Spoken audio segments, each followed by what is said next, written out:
Assalamualaikum warahmatullahi wabarakatuh. Peace be upon you and Allah's mercy and blessings. Good afternoon all. Best wishes to all of us. Previously, let me introduce myself. My name is Restu Sagita from Informatics Engineering 1B class. I am very grateful to the English organizing committee of this competition for giving me the opportunity here to deliver my speech entitled Tackling Illiteracy Through Technology. As we all know, Indonesia is one of the poorest countries in the world, ranking 73rd. This proves that it means that even in terms of education, Indonesia is not evenly distributed.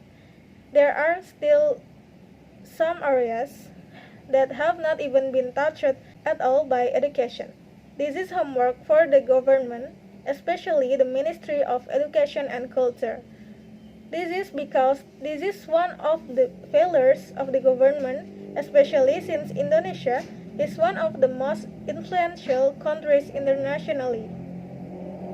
If we talk about education as I talked about earlier, that education in Indonesia is not evenly distributed.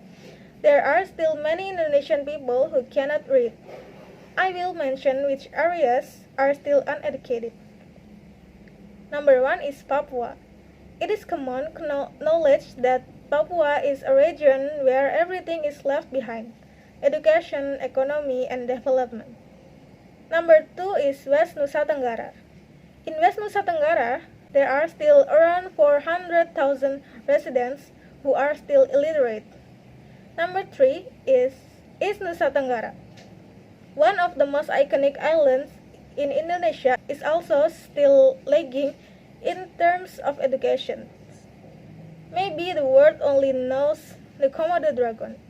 They don't know that there are still many children in East Nusa Tenggara who risk their lives just to go to school.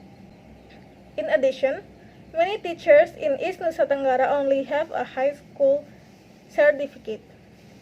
Maybe there are a few more areas that I didn't mention because all I know are some of the areas above. Not only in some of the areas above, but in large areas, there are still many children who do not go to school or are forced to drop out of school.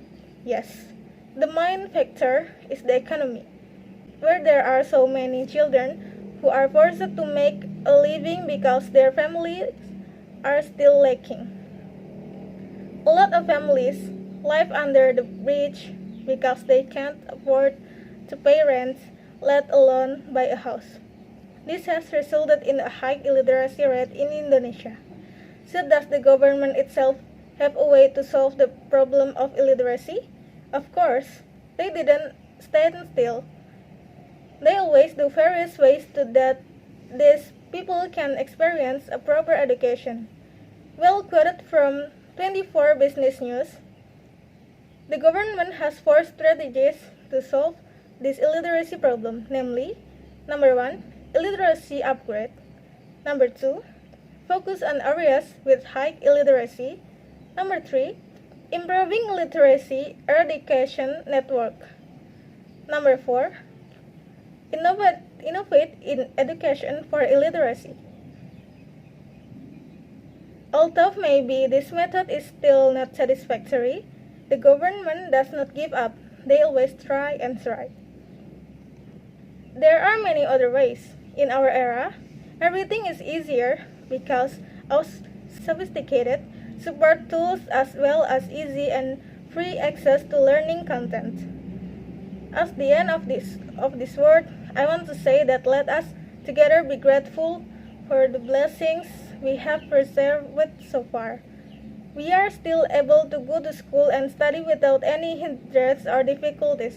And also, let's turn Indonesia into a country that is free from the ranking of the poorest countries, into a smart country and help each other.